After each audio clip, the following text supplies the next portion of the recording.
Ya, sekedar mengingat memori ya, kehidupan ketika masih kanak-kanak ya. Artinya mengungkap kembali memori ketika kita masih kecil. Saya lahir ya pada awal tahun 70-an dan masih teringat pada waktu itu karena kemajuan teknologi belum sepesat ya dengan masa kini ya. Pada era milenial ini memang perbedaannya sangat luar biasa dalam konteks pengetahuan ya, atau ilmu yang mungkin perbedaannya sangat jauh. Bahwa ketika saya masih kecil, teknologi pada waktu itu memang sangat terbatas. Kemesatan perkembangan ilmu pengetahuan juga masih belum sepesat yang ada dalam kehidupan saat ini ya. Kita lihat juga kehidupannya juga sangat berbeda. Artinya hubungan antar manusianya, hubungan kekerabatan, hubungan antar tetangga, hubungan antar manusia juga memang sangat berbeda sekali kehidupannya dengan kehidupan kalau kita konteks zaman sekarang ya, zaman milenial, zaman yang serba teknologi. Dan memang masa-masa kecil saya ya, masa kecil saya ketika saya ungkapkan memang saat-saat itu memang sangat penuh keterbatasan. Artinya dari segala segi ya, dari segala segi, kalau kita sudut pandangnya dari sisi bagaimana hubungan manusia satu dengan manusia yang lain, di mana pada waktu itu kita lebih bersifat kekeluargaan antar tetangga, antar teman, dan hubungannya sangat akrab. Memang kehidupan pada waktu itu kalau kita lihat juga ya sangat-sangat, secara pribadi saya ingin kembali ke masa silam, dalam arti konteks bahwa kehidupan zaman sekarang memang saya akui kita serba klik ya, serba ini. Pengetahuan apapun yang perkembangannya sangat pesat saat ini memang ya, kalau kita lihat komparasinya memang tidak bisa dibedakan. Kalau kita lihat juga kehidupan pada waktu masa lampau yang saya ungkap pada sesi kali ini adalah bahwa ada satu mungkin bagi kehidupan saya adalah suatu misteri dalam konteks mungkin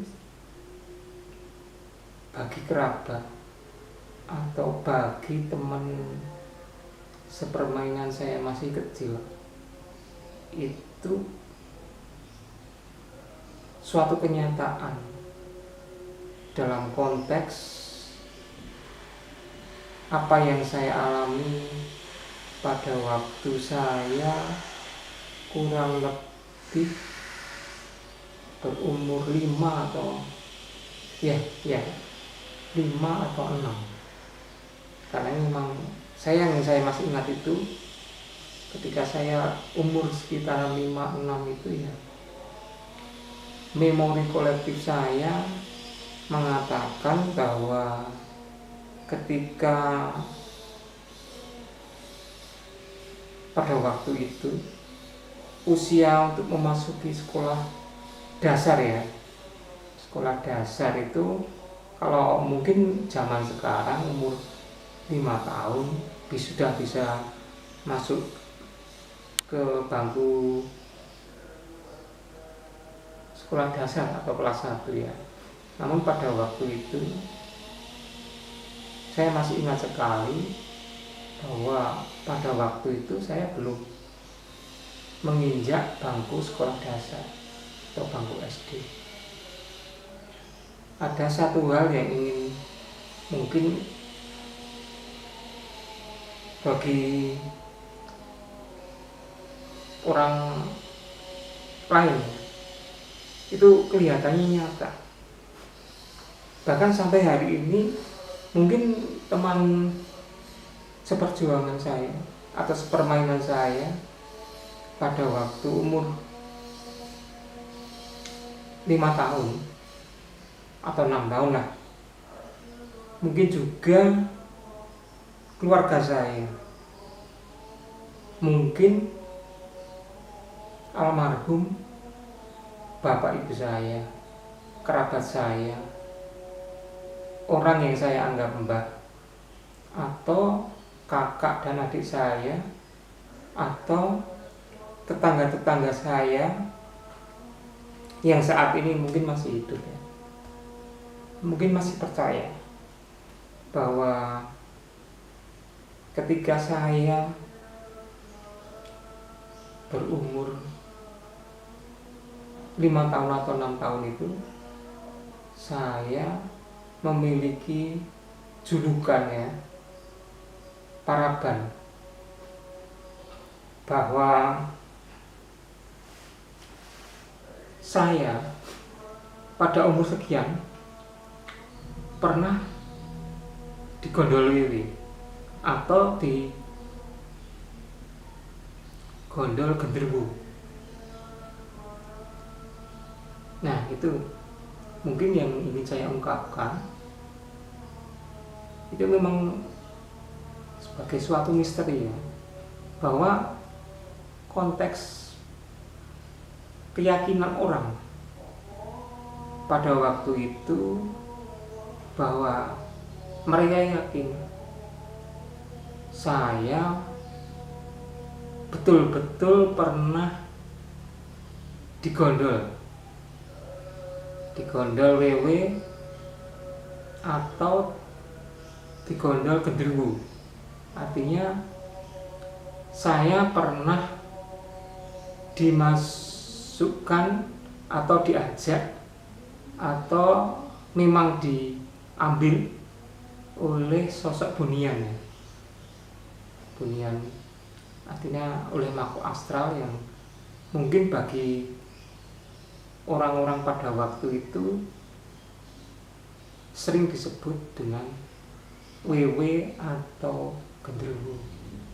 Nah ini yang bagi saya kehidupan sampai sekarang ini memang pas waktu saat inilah saya ungkapkan, apakah benar saya itu waktu kecil pernah dibawa, atau istilah orang Jawa itu digondol wewe atau digondol atau dibawa oleh genderuwo. Nah sebetulnya kalau dari kacamata rasional saya pribadi, saya belum pernah mengungkapkan yang sebelumnya. Secara rasional memang saya tolak dalam konteks karena saya sebagai pelakunya. Namun demikian orang lain atau orang sekitar kehidupan saya waktu kecil itu masih menganggap bahwa saya itu pernah digondol wewe atau digondol gendruwo, makhluk bunian itu. Dan kepercayaan itu sampai mengakar, ya, artinya tidak pernah hilang. Artinya memori mereka pada waktu itu memang kehidupan yang serba kekurangan dalam konteks, karena satu ya, pada waktu itu zaman saya masih kecil itu penerangan belum menggunakan listrik, masih pakai teplok atau sentir ya, atau kalau di tempat mbah saya, keluarga saya pada waktu itu menggunakan petroma, artinya masih menggunakan minyak tanah atau spiritus ya untuk menghidupkan petroma. Kemudian perkembangan yang lain,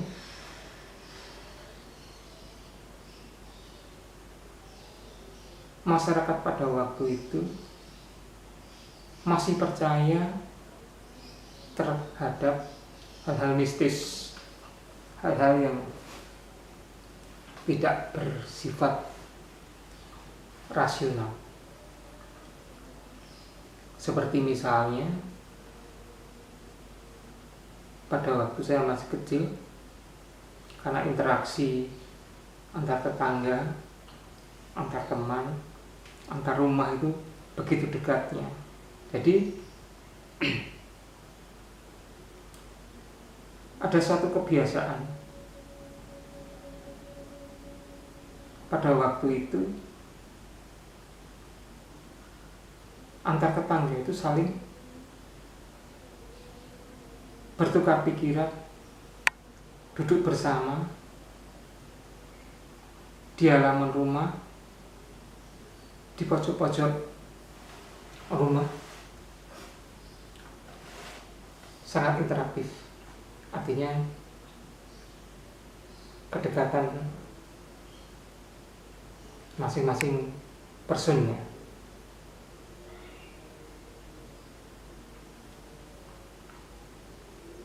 Demikian juga cerita-cerita mistis itu masih hidup ya.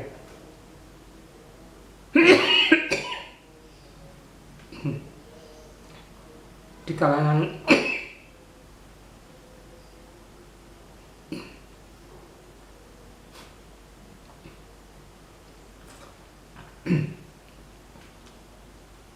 masyarakat pada waktu itu, bahwa kehidupan misteri itu dianggap masih begitu lekat. Contoh, mereka percaya terhadap adanya tuyul,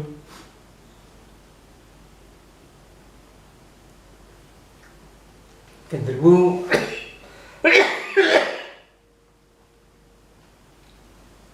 kuntilanak, atau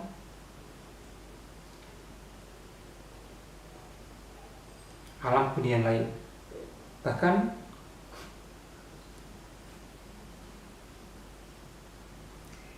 kehidupan pada waktu itu masih kental dengan nuansa-nuansa mistis. Misalnya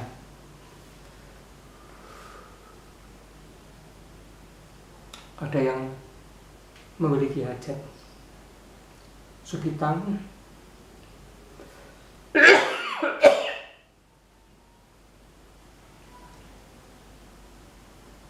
kitanan, atau pernikahan. Sebelum pelaksanaan hajat mereka, biasanya di pertigaan jembatan atau di pertigaan jalan, perempatan jalan atau potong-potongan jalan, bahkan sampai ke tempat alam kubur ya, maksudnya kuburan, mereka juga akan menyampaikan caos dahar, artinya semacam sesaji. Nah ini kehidupan pada waktu saya masih kecil, kental dengan nuansa-nuansa yang begitu mistis. Nah, kembali ke bahwa saya memiliki, atau orang masih menyebut ya, saya pernah digondol wiwi atau dibawa wiwi, digondol genderuwo atau dibawa genderuwo ke alam mereka, alam astral atau alam dunia, alam yang tidak tampak. Nah, bagaimana sebenarnya yang terjadi di kehidupan saya pada waktu kecil? Apakah betul bahwa saya pernah dibawa genderuwo, dibawa wiwi? Karena pada waktu masyarakat masih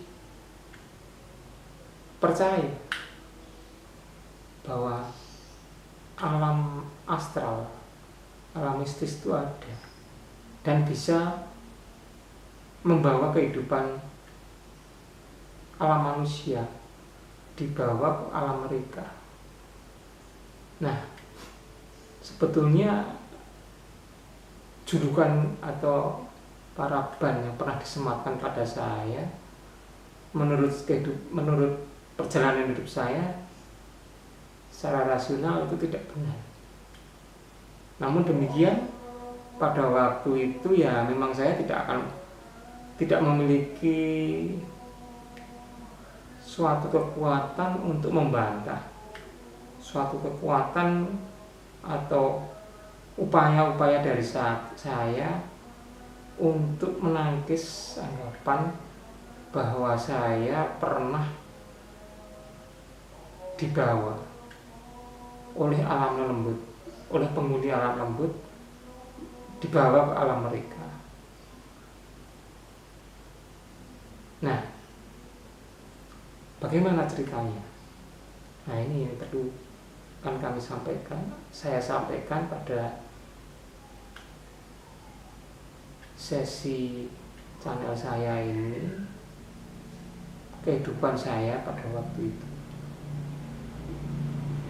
Apakah benar bahwa saya pernah dibawa ke alam lain, alam lembut, alam dunia maya?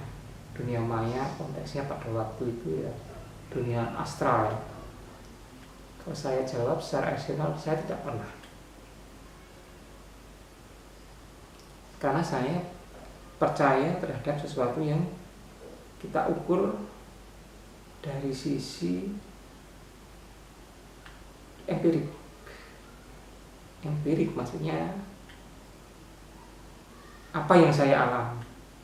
Saya memang kondisi pada waktu itu ya, kondisi pada waktu saya masih kecil, umur 5-6 itu kan ada kecenderungan untuk mencontoh orang yang sudah dewasa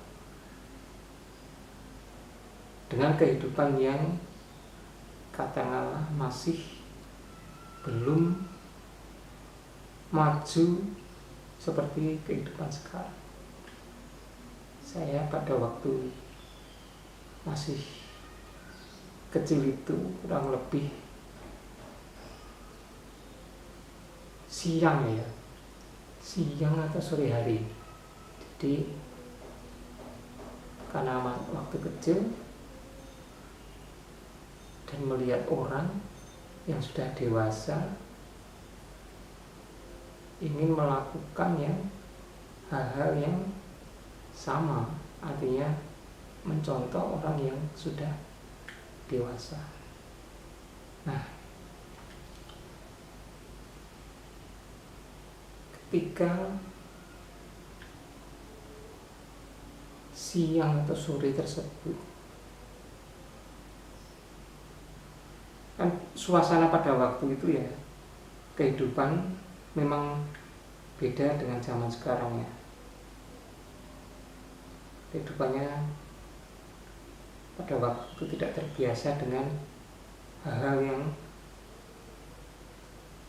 berisik, artinya karena memang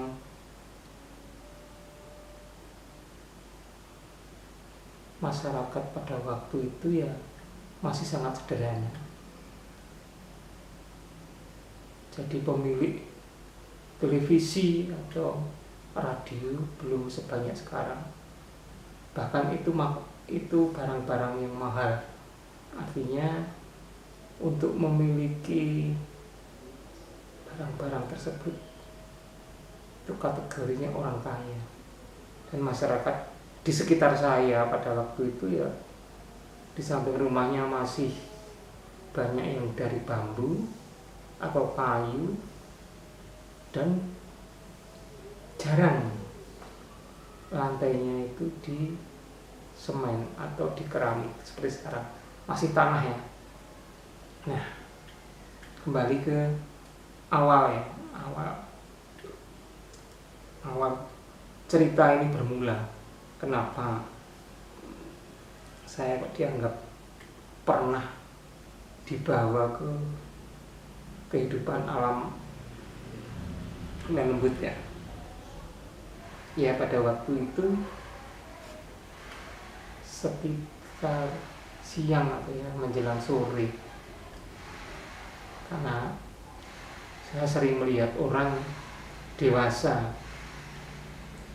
Ayah saya adalah seorang perokok, kemudian mbah dalam arti orang yang dekat dengan keluarga saya itu juga merokok. Demikian juga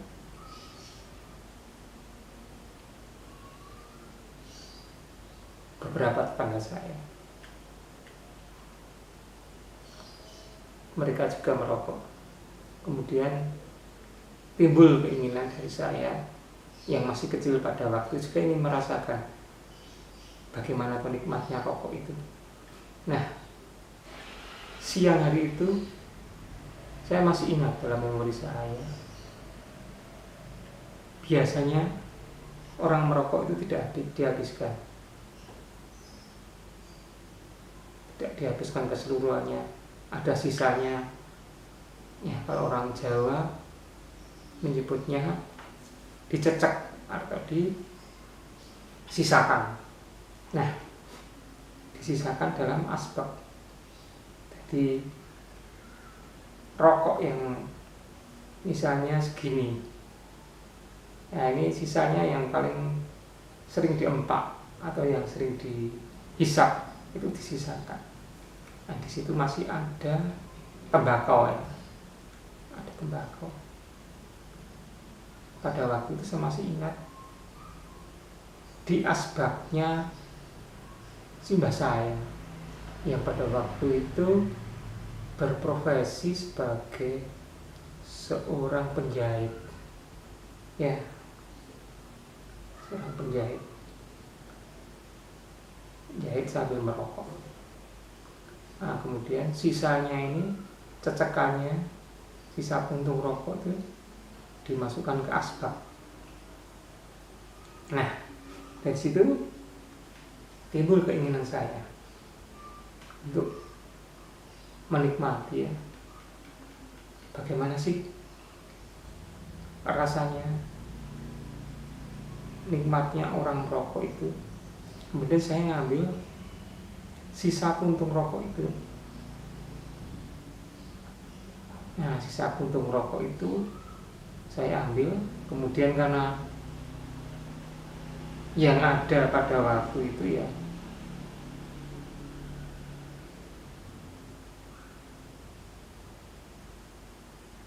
apa adanya. Jadi yang ada kertas saja pada waktu itu sulit ya. Kita pada waktu itu untuk memiliki sebuah buku tulis saja sulit. Nah kemudian saya melihat ada jajaran kertas koran atau ya koran ya. Nah dari bekas-bekas cecekan itu kemudian saya masukkan dalam bekas kertas koran. Nah kemudian dengan sembunyi-sembunyi saya mengambil sisa puntung rokok atau cecekan dari mbah saya itu, benar saya bawa keluar. Kemudian saya, karena saya nemunya kertas sedikit itu aja, kemudian saya masukkan dalam kertas koran yang lipatan itu untuk saya buat sedemikian rupa untuk seakan-akan ya jadi rokok itu. Jadi rokok itu kemudian sambil keluar bawa tembakau, kemudian juga bawa korek.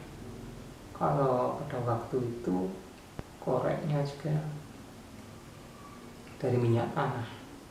Kemudian dengan sembunyi-sembunyi saya masuk ke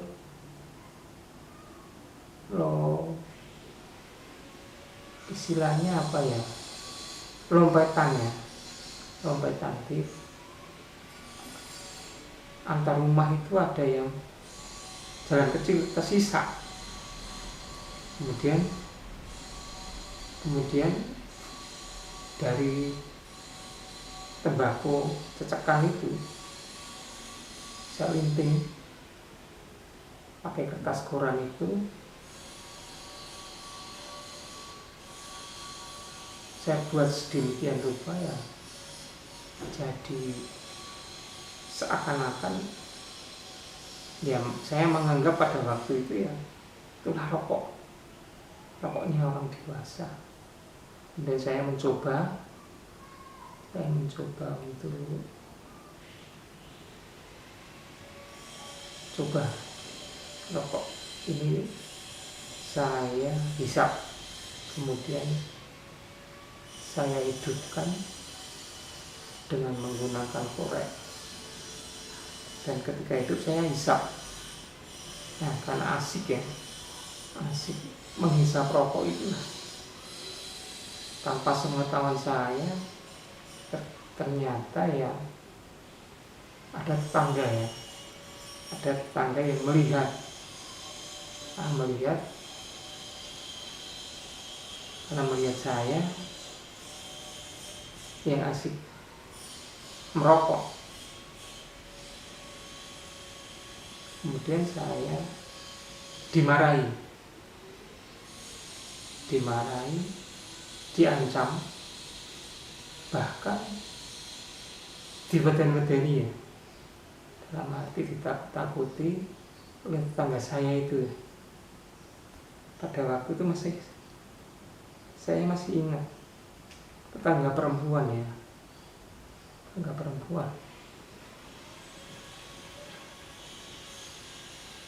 Nah, kemudian tetangga saya itu bilang sama saya, tak kandhake bapakmu lho. Saya beritahukan bapakmu lho bahwa kamu merokok. Masih kecil kok wis merokok. Masih kecil kok merokok. Itu yang disampaikan oleh tetangga saya. Tapi ketika menyampaikan itu ya nadanya datar, tidak ada gertakan, tidak biasa. Bahkan saya masih ingat itu sambil pergi, mungkin karena hanya tetangga, tidak ada hubungan darah atau kekeluargaan, mungkin ya sebatas karena saling tetangga, saling menegur. Jadi tidak ada pretensi apa-apa bahwa ancaman yang disampaikan itu akan disampaikan ke orang tua saya. Namun demikian bagi saya beda. Apa yang disampaikan oleh tetangga saya itu, ibu-ibu tersebut, bahkan bagai suara halilintar menggelegar yang membuat saya takut pada waktu itu, karena ternyata dikunangi atau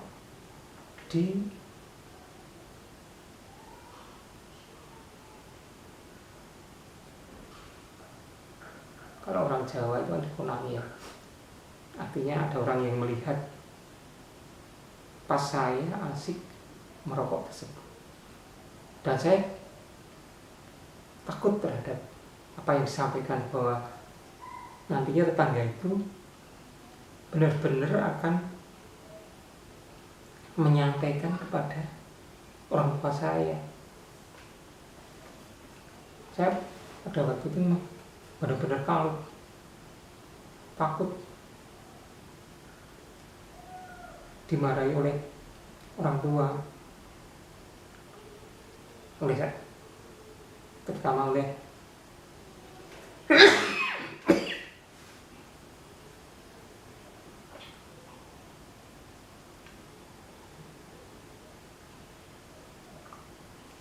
ayah saya ya.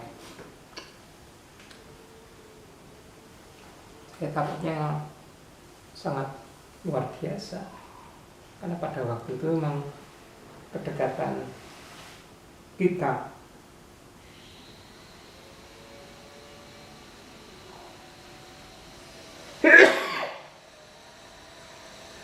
dengan orang tua itu sangat dekat. Nah itu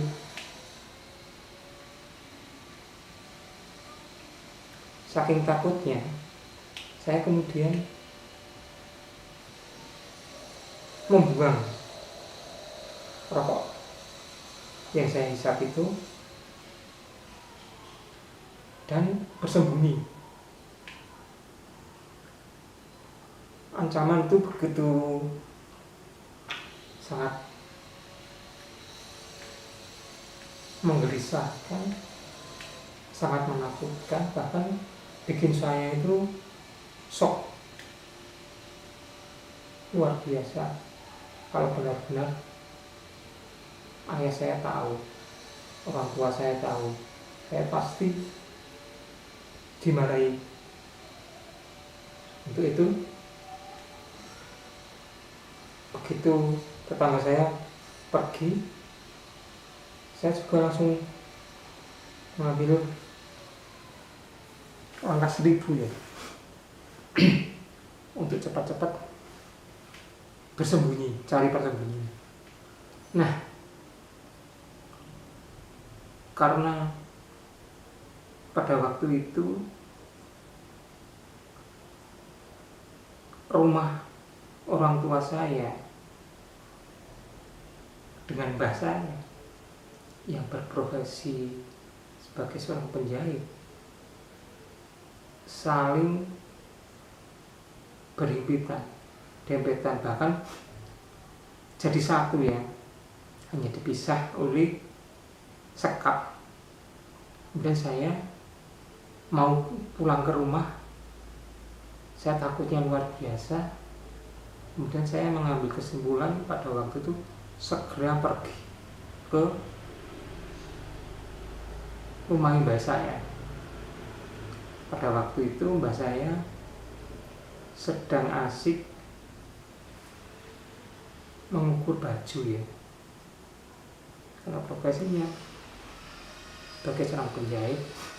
Kemudian saya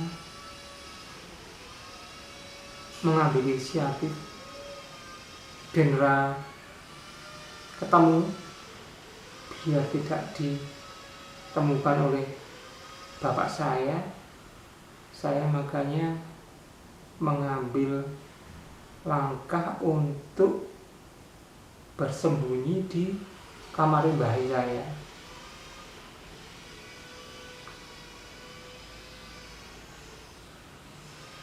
Kamar mbah saya itu hanya ada 2 barang, satu tempat tidur, kemudian satunya meja. Nah, meja ini kan biasa dipakai oleh mbah saya karena pada waktu itu ya masih ramai atau gencar-gencarnya dengan apa yang disebut buntut atau nalu ya. Artinya meja itu dipakai oleh mbah saya untuk merumus buntut atau nomor atau perjudian, angka judi. Nah, saya kemudian lari di bawah meja itu. Di bawah meja dalam kamar mbah saya, Mbah Hadi ya namanya, kamarnya Mbah Hadi. Nah, kemudian saya pada waktu itu masih ingat, sudah sore menjelang maghrib. Kemudian saya bersembunyi di bawah persis meja. Jadi saya bisa memantau aktivitas mbah saya ketika masuk kamar, keluar kamar, saya langsung bisa memantau. Di mobilitas keluar masuknya saya bisa melihat Mbah Kakung, Mbah Hadi Kakung, Mbah Hadi yang laki-laki maupun Mbah Hadi yang putri, Mbah Putri, Mbah yang perempuan. Kemudian ketika menjelang maghrib itulah orang tua saya mencari saya keberadaannya, karena dari siang sampai sore dan maghrib kok tidak kelihatan dan belum makan. Jadi kondisi pada waktu itu ya saya sebetulnya lapar atau ngelih bahasa Jawa, tapi rasa takut itulah yang membuat saya jadi kuat bertahan untuk tidak makan. Nah, ketika sesudah maghrib sampai isya kok belum nongol, akhirnya ayah saya lapor ke mbah saya, Mbah Hadi Kakung dan Mbah Hadi Putri. Ternyata Mbah Kakung dan Mbah Putri juga menyatakan belum pernah melihat saya dari siang, sore, bahkan maghrib. Akhirnya bapak saya dan mak saya mencari ke tetangga sampai isya, tapi tidak pernah ditemukan. Nah kemudian karena tidak ditemukan, akhirnya satu kampung itu ramai mencari saya. Saya masih di dalam kamar itu, di bawah meja. Saya masih betul-betul bisa melihat aktivitas, karena suaranya masih terdengar di seputar rumah mbah saya. Pada rumah saya itu akhirnya banyak orang menggerombol mencari. Nah, keberadaan saya bahkan sampai ke kampung-kampung tetangga.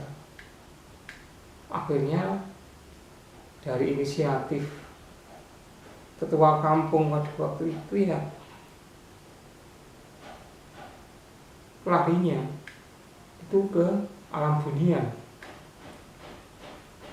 alam astral, alam lembut. Karena sampai hampir jam 8 atau 9 kok belum ditemukan.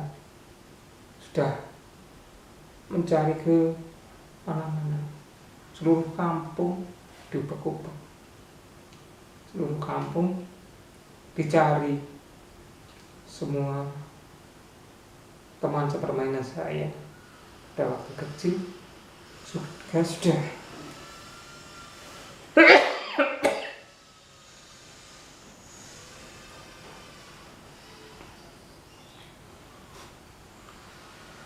ditanyai ya, apakah mereka melihat saya atau tidak.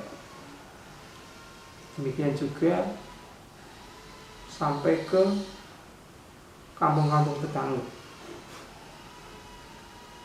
Nah, karena tidak ketemu, maka ketua kampung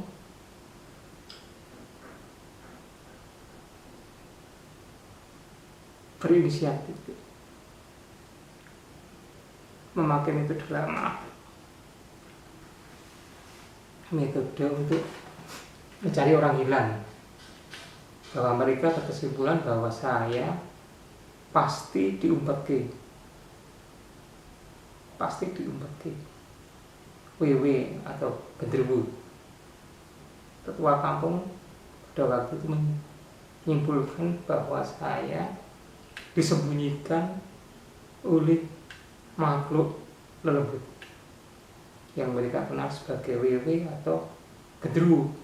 Nah, saya padahal di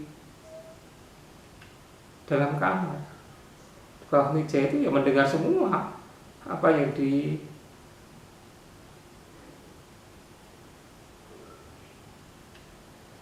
disampaikan oleh tetangga saya. Saya masih bisa mengingat memorinya. Mereka saling melaporkan pencarian mereka ke teman saya, teman sepermainan, tetangga atau kampung itu dilaporkan oleh yang mencari, dan bahwa mereka tidak menemukan. Itu saya di dalam kamar mbah saya, di bawah meja dalam kamar mbah saya itu, saya betul-betul bisa mendengar, bisa melihat aktivitas mereka. Karena saya di samping mendengar juga melihat, mengintip ya, karena memang pada waktu itu kamar itu belum berbentuk bata, maksudnya masih dari kayu atau bambu, sehingga kita masih bisa melihat apa kejadian apa yang ada di luar sana. Saya juga masih lihat, hanya memang tidak seterang ya kan, karena memang tidak ada listrik pada waktu itu. Penerangan masih ada yang menggunakan sentir, keplok, di rumah bahkan obor atau oncor. Jadi di luar itu kondisi ya gelap. Namun kejadian itu saya bisa melihat bahwa saya ya duduk di situ, artinya ada di dalam kamar tersebut. Saya tidak di istilahnya dibawa atau diumpet ke atau di gondol atau dibawa oleh apa yang disebut dengan genderuwo atau wewe. Saya tidak, saya masih clear dan clean bahwa otak saya masih berjalan dengan normal. Artinya saya itu melihat kejadian di luar itu seperti apa.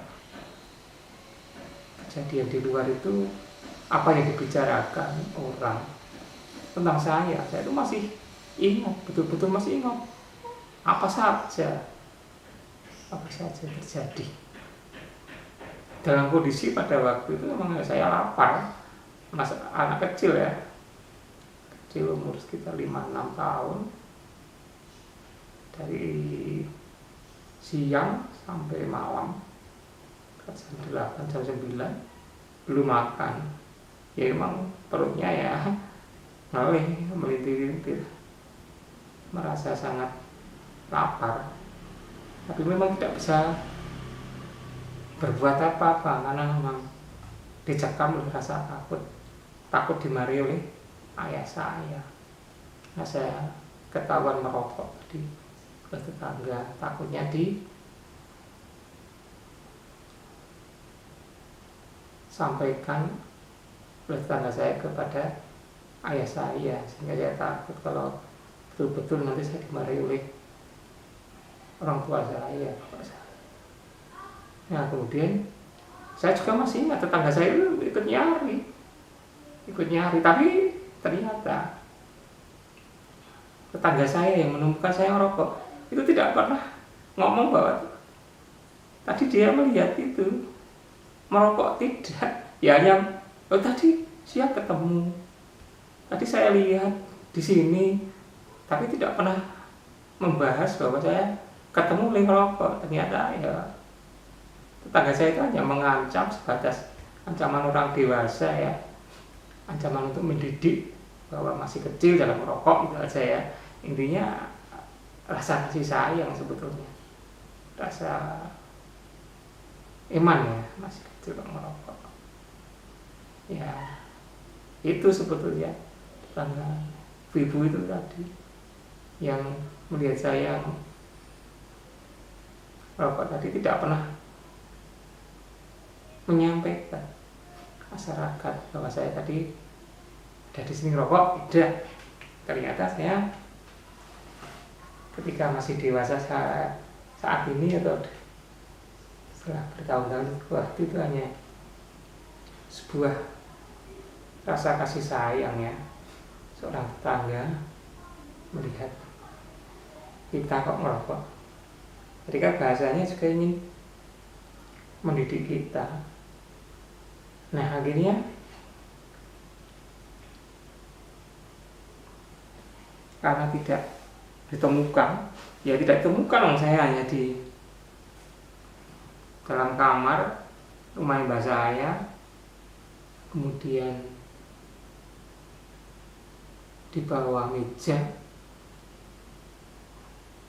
Bahkan mereka tidak pernah masuk melihat itu.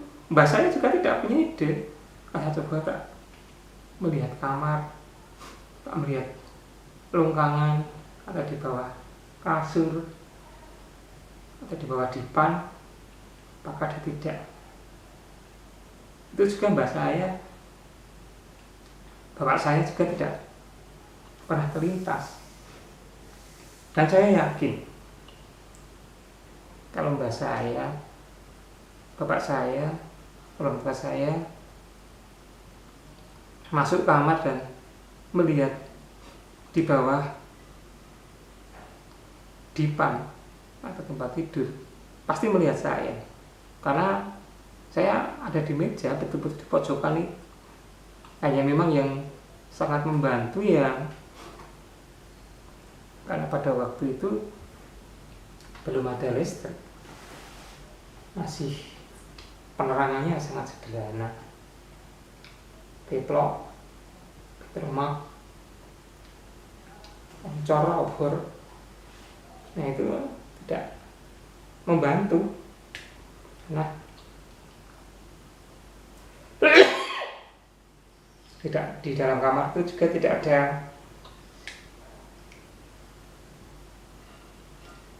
penerangan ya. Di kamar mbak saya itu hanya tembok kecil, penjaganya orang kebakaran. Nah, akhirnya tetua masyarakat sekitar situ mengambil inisiatif bahwa ini saya digondol-wiwi, diumpetke genderuwo,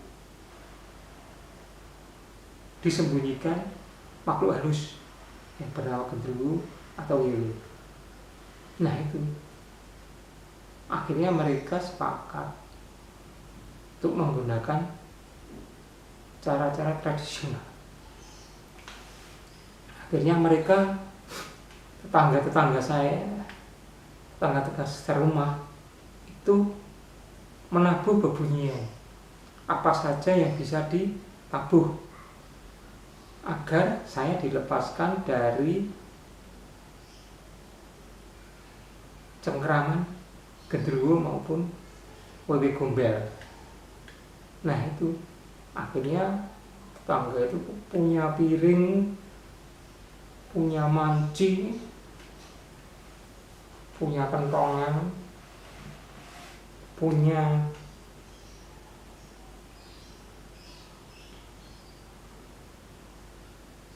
lesung, bunyikan semua. Jadi satu kampung itu akhirnya ya saling membunyikan. Bunyinya juga keras. Tek tek tek tek tek, tang tang tang tang, tok tek tok tek tok tek, tang tang tang tang tang, tok tek tok tek tok tek, sambil bawa obor. Bahkan mereka sambil berteriak-teriak menyuruh genderuwo atau wewe itu ya agar melepaskan saya dari cengkeramannya, dari makhluk dunia. Saya akan dilepas. Bahkan tindakan dari tetangga-tetangga saya itu ya banyak yang mencari saya di pohon-pohon tinggi. Ada pring, ada beringin, pohon beringin, pohon bambu, pohon nangka, pohon mangga. Itu mereka melihat itu semua dicari di pohon-pohon yang tinggi, karena menurut cerita alam lembut genderuwo wewe itu menyembunyikan ya nantinya saya pasti di ketinggian pohon-pohon tersebut. Nah pasti, nah itulah sampai malam itu ya, sampai jam tengah malam ya, tapi saya tidak tahu jamnya pada waktu itu. Nah jelas sampai tengah malam. Saya masih ingat itu lama sekali. Orang memukul, menabuh bebunyian apa saja, pring, kentongan, piring, wajan, gelas,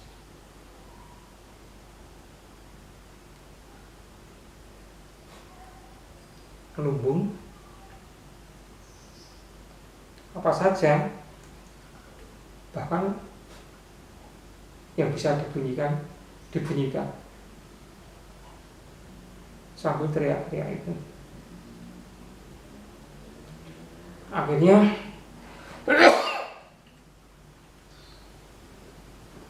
sampai tengah malam itu. Saya masih ingat sampai tengah malam itu karena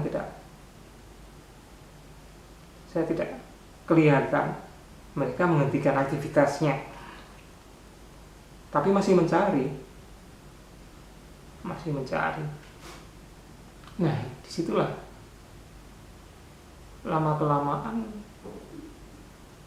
saya juga bersembunyi karena belum makan minum. Akhirnya ya anak kecil ya, lapar, rasa lapar, rasa haus itu akhirnya menghinggapi saya, karena saya ya sudah tidak ada. Lama kelamaan itu rasa takut terhadap bapak saya hilang. Tadinya begitu kuat mencekram, saya takut terhadap dimarahi oleh ayah saya. Saya akhirnya karena rasa lapar,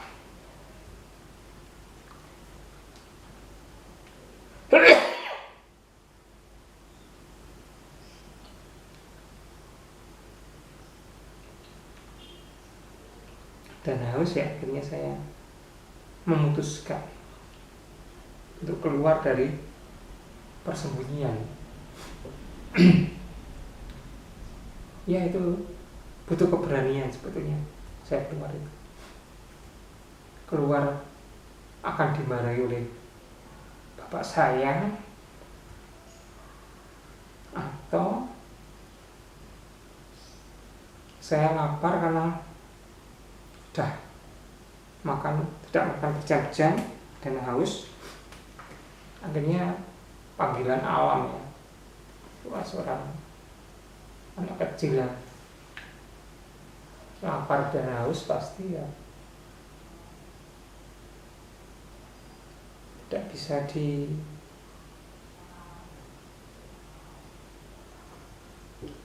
betah-betah ya, dikuat-kuatin atau akhirnya ya mengambil keputusan ya untuk keluar. Ya karena rasa lapar dan haus itu ya yang akhirnya membuat saya berani untuk keluar dari tempat persembunyian. Karena ya saya masih kecil pada waktu itu, ya perut saya tidak bisa ditahan dari rasa lapar dan haus. Akhirnya saya ya wis tak keluar dari tempat persembunyian saya, dari kamar mbah saya itu. Dan ya saya sudah tidak ada rasa takut terhadap ancaman dan takutnya saya dimarahi oleh bapak saya. Ya sudah, saya lapar, saya haus, dan saya harus keluar dari tempat persembunyian saya, dari kamar mbah saya yang ada di meja itu. Ya sudah, saya akhirnya keluar. Nah, ketika keluar itulah rumah mbah saya sepi karena pada mencari kemana-mana.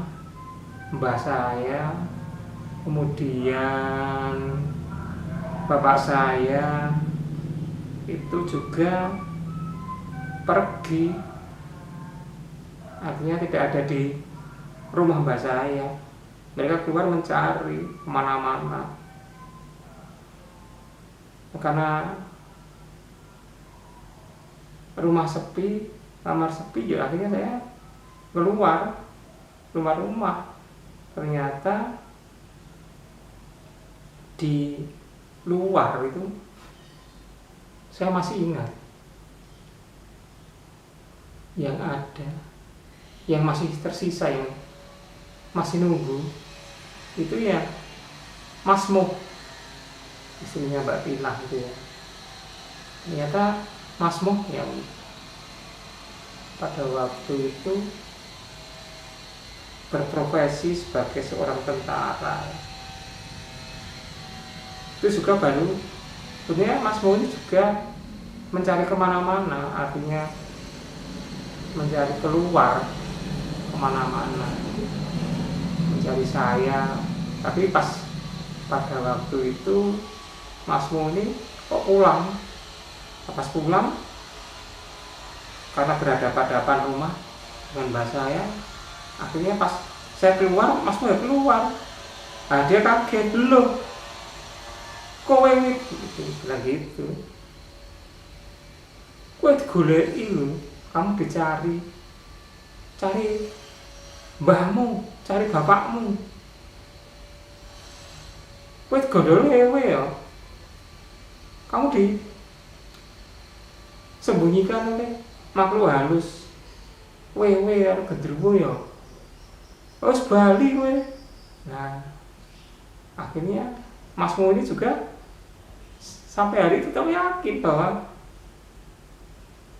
saya itu tetap disembunyikan oleh makhluk halus, gendruwo atau wewe. Karena yo momentumnya ya bisa ngepasi gitu ya. Saya ngepasi gimana ya, gabruk. Saya pas keluar rumah, langsung itu keluar. Jadi seakan-akan ya saya dikembalikan oleh gendruwo atau wewe itu pas sepi, tidak ada orang. Karena orangnya pada mencari ke berbagai tempat ya. Tidak ada orang yang ada di sekitar rumah itu, tidak ada. Jadi seakan-akan Mas Moh tetap dalam pikirannya itu dibalik pas sepi, tidak ada orang, dan menganggap bahwa saya itu dikembalikan ya karena ada kekaburan. Nah itu yang ada di main setnya Mas Moh yang pertama kali ketemu sama saya itu, bahwa saya dikembalikan karena faktor ada kekaburan itu. Tapi sebenarnya tidak. Saya keluar karena lapar, saya karena haus. Anak kecil 5 tahun 6 tahun, dan saya selama bersembunyi itu ya normal-normal saja, tidak ada orang lain selain saya. Karena memang saya takut ya dimarahi oleh bapak saya, dan saya menerima aja ya sudah. Memang saya masih kecil, tidak memiliki kekuatan alibi untuk menolak. Mas Moh aja bilang, oh ya sudah, karena sudah dipulangkan ya wes. Akhirnya Mas Moh itu berlari ke sana kemari memberitahu bahwa saya sudah dikembalikan oleh gendruwo atau wewe ke rumah mbah saya. Nah itu ceritanya seperti itu. Mas Moh aja yang ketemu sama saya ya gabruk gitu, masih menganggap tadi kembalikan oleh makhluk halus, wewe atau gendruwo. Dia tidak berpikir secara logik atau rasional, tidak menanyai kowe nang ndi wae, kamu kemana saja, kamu sama siapa, tidak. Dia berpikir ya sudah dikembalikan, sudah bersyukur. Akhirnya saya ambilkan minum ya Mas Moh, kon ngombe, padahal saya haus, lapar. Ya, akhirnya karena Mas Moh percaya sudah dikembalikan, akhirnya ya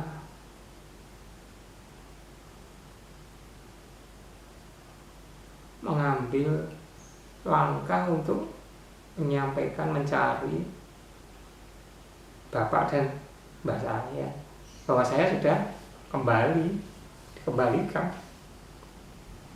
menurut mereka ke alam dunia dari alam lembut. Ya itu kepercayaan, saya tidak menyalahkan ya.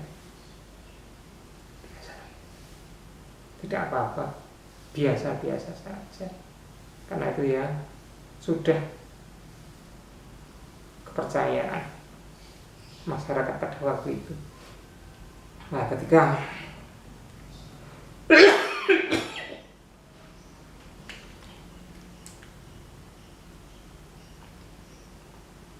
orang-orang sudah kumpul ya bersyukur bahwa saya sudah dikembalikan ke alam nyata. Mereka tidak berpikir logik, rasional. Bahkan bapak saya terharu.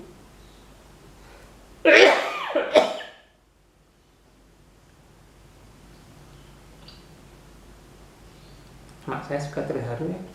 Mbah saya juga. Saya kembali dengan selamat. Pikiran mereka ya tidak diapa-apain oleh gendruwo maupun makhluk halus. Sepan syukur mereka panjatkan kepada Tuhan Yang Maha Esa. Saya dipeluk ya, peluk oleh orang-orang tersebut. Mereka tidak menanyai.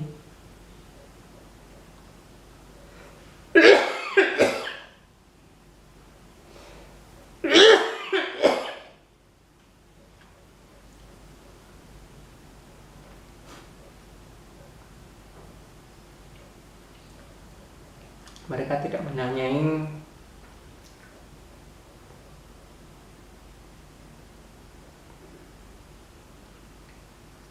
saya dibawa kemana, saya dibawa oleh siapa, dan kemana saja.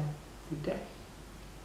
Mereka mengucapkan syukur bahwa saya dengan selamat ya dikembalikan menurut pandangan mereka ke alam kehidupan manusia.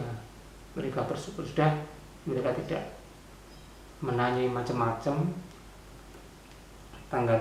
Bahkan mbah saya yakin, saya yakinnya bahwa saya betul-betul dibawa ke alam lembut. Tidak apa-apa. Nah, ya kepercayaan mereka seperti itu, dan saya juga tidak menyalahkan kepercayaan tersebut. Saya terima, namun demikian saya juga mengucapkan syukur. Ternyata ya saya tidak dimarahi oleh orang tua saya pada waktu itu ya saya bersyukur pada waktu itu. Wah, kemudian setelah itu ya saya disuruh makan, minum oleh bapak saya, dan dimandikan. Setelah itu suruh tidur. Tapi saya bersyukur ya saya sudah tidak lapar lagi, tidak haus lagi, sudah mandi, tidur. Namun saya masih bisa mendengarkan ya pembicaraan mereka, tetangga, bapak saya. Mereka masih percaya bahwa saya dibawa ke alam lembut. Tidak apa-apa. Bahkan hingga hari ini ya, ketika saya melakukan satu bentuk autobiografi saya di channel saya ini ya, baru saya ungkapkan ya, tidak apa-apa memori kolektif mereka terhadap dunia bunian, dunia alam astral, dunia alam antah berantah, dunia lembut, biarkan aja, nggak masalah. Tidak ada, bagi saya ya tidak ada urgensinya katakanlah kita menolak atau katakanlah memberikan satu bentuk pencerahan. Ya memang pada waktu itu memang ya kehidupannya sudah tersetting ya, karena tingkat kemajuan. Nah kemudian ketika pagi harinya, belum sampai pagi hari, bahkan pada hari itu juga keluarga saya, mbah maupun bapak saya, membuatkan semacam bubur ya, bubur abang putih.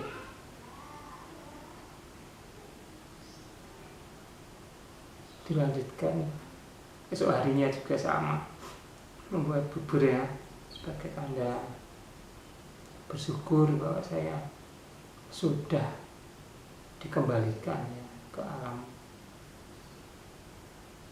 manusia. Nah kemudian ya keesok harinya, wah saya ditanyai macam-macam, beragam, atau seluruh tetangga itu kalau ketemu saya ya suruh menceritakan bagaimana ya pengalaman saya di dunia astral itu ya, di bawah genderuwo atau wewe ya. Jadi saya banyak ditanya macam-macam lah, kamu kue ning kono ketemu harus apa wae, kamu di sana, di alam sana itu ketemu sama makhluk berupa apa, kamu di sana itu di mana, kamu di sana itu kowe ning kono itu ya karo sapa wae, ketemu sapa, dijak apa wae, kamu di alam sana itu dibawa kemana saja, bersama siapa, dan disuruh makan atau minum atau tidak, kemudian ditanyai apa aja, kehidupannya sana seperti apa, alam kono itu kaya apa, alam dunia ini genderuwo, dunia ini wewe gombel itu seperti apa. Mereka juga ingin tahu keadaannya itu seperti apa, kehidupannya itu seperti apa, apakah kehidupannya itu juga sama dengan manusia atau beda, atau bahkan ada yang menanyakan saya kowe disimpen nang ndi, kamu disembunyikan di mana, kowe nang kayak dewet ngendi, kamu dibawa ke pohon yang mana itu. Nah itu pada pagi harinya pertanyaan-pertanyaan itulah yang ditanyakan kepada saya, dan saya itu pada waktu itu ya tidak menjawab. Saya ditanya satu persatu ya jawab saya diam aja, nggak tanya. Tapi tetangga-tetangga saya memaklumi bahwa saya tidak menjawab ya, tidak mengiyakan apa itu, bahwa mereka percaya karena saya di bawah alam sana itu ya, ibarat orang itu ya di bawah pengaruh mereka ya, di bawah pengaruh alam astral, artinya kita dibawa secara tidak sadar dan kita sulit mengingat-ingat. Itu kepercayaan tetangga saya, karena saya tetap masih percaya, mereka masih percaya, saya tetap sampai hari ini. Bagi orang-orang yang menyaksikan peristiwa itu ya, mereka pas percaya saya pernah di gondol wewe atau gondol genderuwo, bahwa saya pernah dibawa oleh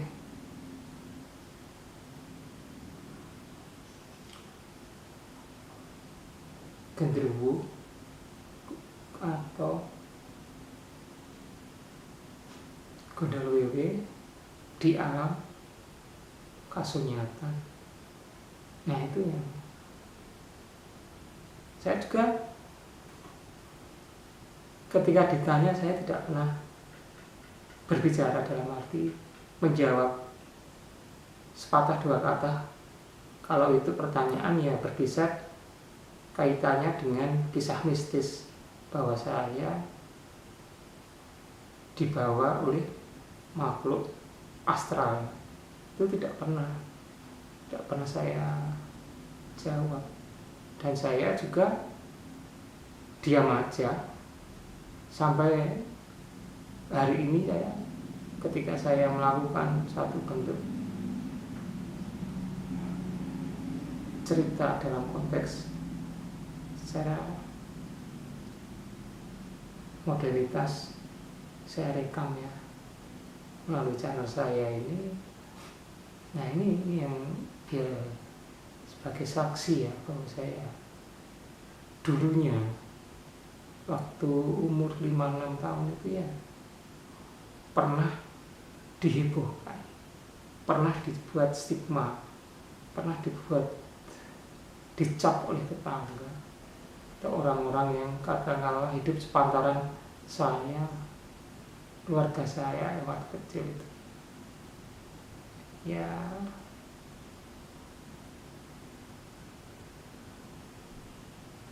saya dianggap pernah di gondol wewe, gondol genderuwo. Padahal kalau kita lihat dari bentuk kampung saya, tempat tinggal mbah saya, bapak saya itu padat. Jadi ya setengah perkampungan orang gitu, Magelang, tingkat kepadatannya sangat tinggi ya. Sudah tidak ada jarak antar rumah, artinya ya saling berdempetan, saling antar tetangga itu ya berhadapan-hadapan. Namun demikian ya tingkat kepercayaannya ya masih sama dengan alam pedesaan. Mereka masih percaya terhadap hal-hal yang takhayul, irasional, tapi nggak masalah. Ya, satu hari setelah itu ya saya masih jadi bentuk rasa syukur ya. Orang tua saya di samping membuat bubur bawang putih juga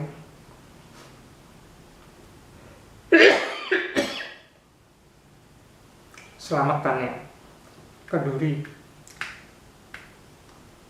selamatan kenduri dengan cara sederhana, membuat bacaan itu sebagai tanda rasa syukur pada Tuhan Yang Maha Esa, Allah SWT, bahwa saya diberikan kesehatan, tidak ada kurang suatu apapun. Saya dikembalikan ke alam kehidupan nyata. Nah itu sampai bertahun-tahun ya, bertahun-tahun saya masih diberi stigma itu. Bahkan ketika saya masih dewasa, sudah sekolah SD, SMP, SMA, bahkan kuliah, tetangga-tetangga yang pada waktu itu ikut mencari ya, ikut menyaksikan bahwa saya tidak ada di rumah mbak saya, tidak ada di rumah bapak saya, dan menyatakan saya di gondol wewe, gondol genderuwo. Itu ketika ketemu ya masih cerita seperti reuni itu ya, seperti reuni menceritakan bahwa saya pernah di Gondol Wewe ya, pada waktu kecil ya di Gondol Drewu. Nah, seperti itu sering diungkapkan, utamanya ketika lebaran, saling sungkem, saling bertemu. Nah ini sering dilonggarkan. Loh, wit iki wiwit iki sing biyen wis tau digondol wiwit, wis tau digondol gendruwo. Kapan itu muncul?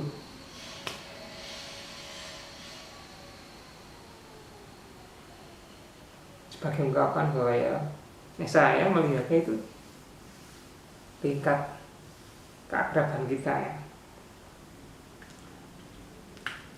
tingkat mereka memiliki, kalau kita saudara, mereka memiliki memori bahwa kita bertetangga, yaitu kadang-kadang yang dilontarkan, dikeluarkan, dan itu tidak pernah terhapus ya sampai hari ini. Sampai hari ini ketika mereka punya cucu, punya keluarga, ketemu ya sama. Wah, kowe iki biyen ya gondol kowe gondol gendruwo ya. Saya sampai hari ini pun saya ya tak terima. Ya memang kita dianggap saudara itu karena gondolan wiwi itu ya, karena menganggap itu sebagai suatu bentuk apa, enggak apa-apa, tidak apa-apa. Bahkan kakak saya mungkin ya, kakak saya, adik saya mungkin ingat enggak ya, mungkin kakak saya mungkin masih ingat, kalau adik saya mungkin enggak ingat. Kalau kakak saya saya yakin ingat. Nah mungkin saya masih umur 5 tahun, kakak saya juga mungkin masih ingat bahwa saya di Gondol Wewe, Gondol Gendruwo. Mungkin adik saya juga ya, tapi mungkin juga adik saya belum lahir ya, atau belum lihat saya punya 2 adik. Adik mungkin saya belum menemui, tapi hanya mungkin dari cerita-cerita tetangga, cerita orang tua, saya, mungkin kakak saya yang masih percaya bahwa saya pernah di Gondol Wewe, masih teringat mungkin ya, dan masih percayaan itu tidak akan pernah luntur bahwa saya pernah di Gondol Wewe, Gondol Gendruwo. Nah, yaitu saya juga pada waktu itu ya tidak menertawakan, tidak menolak, biarkan saja bahwa saya dengan stigma waktu kecil pernah di Gondol Wewe, pernah di Gondol Gendruwo, yaitu saya, pribadi saya. Mungkin memori kolektif ya dari masyarakat yang ada di Kampung Karangkidul, Kota Magelang, Kelurahan Rejowinangun Selatan, mungkin yang seusia dengan saya atau sepantaran dalam konteks lebih tua dari saya dan yang masih hidup pada waktu itu di lingkungan masyarakat atau kampung Karangkidul, Rejowinangun, Kota Magelang. Mungkin ya cerita ini ya, pada waktu itu ya yang kalau berkaitan dengan mistis ya, sekitar tahun 75 75 ya. 74 atau 75 lah pokoknya. Itu ya mungkin yang pernah jadi satu memori kolektif bagi masyarakat pada waktu itu ya. Saya pernah kakaknya gondol wewe, kakaknya di gondol gendruwo itu ya. Ya itu ya saya terima ya, tidak apa-apa, sebagai bagian be a part of life ya, menjadi suatu bagian dari hidup saya, be a part of my life, menjadi satu bagian dari hidup saya, dan saya sangat menikmatinya. Nah, saya akhirnya ya kembali lagi, saya bersyukur kepada Tuhan Yang Maha Esa, Allah Subhanahu wa Ta'ala, bahwasanya ternyata saya bisa menjadi suatu pelajaran bagi rohani kehidupan saya, bagi kejiwaan saya, bagi kehidupan saya mendatang, bahwa ya manusia itu, saya percaya juga dalam keyakinan saya Islam,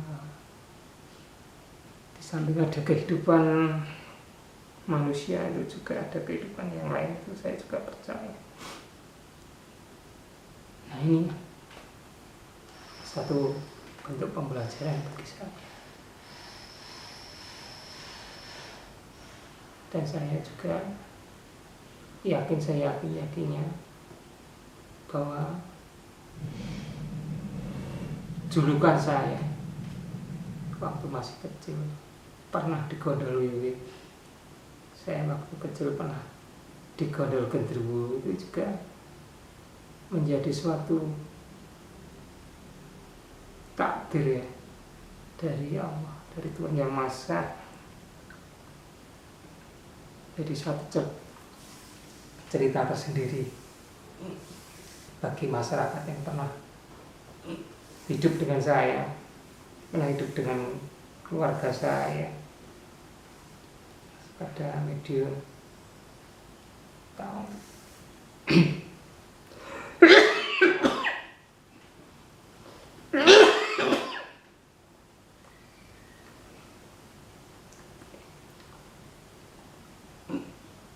pada tahunnya 74 ya, mungkin sekarang tahun 74 ya, mungkin masyarakat yang pada waktu itu ya sekarang ini mungkin sudah sepuh-sepuh ya, sudah masak. Saya sendiri juga sudah merasa puas, dan itu saya yakin jadi kenangan indah dalam hidup saya.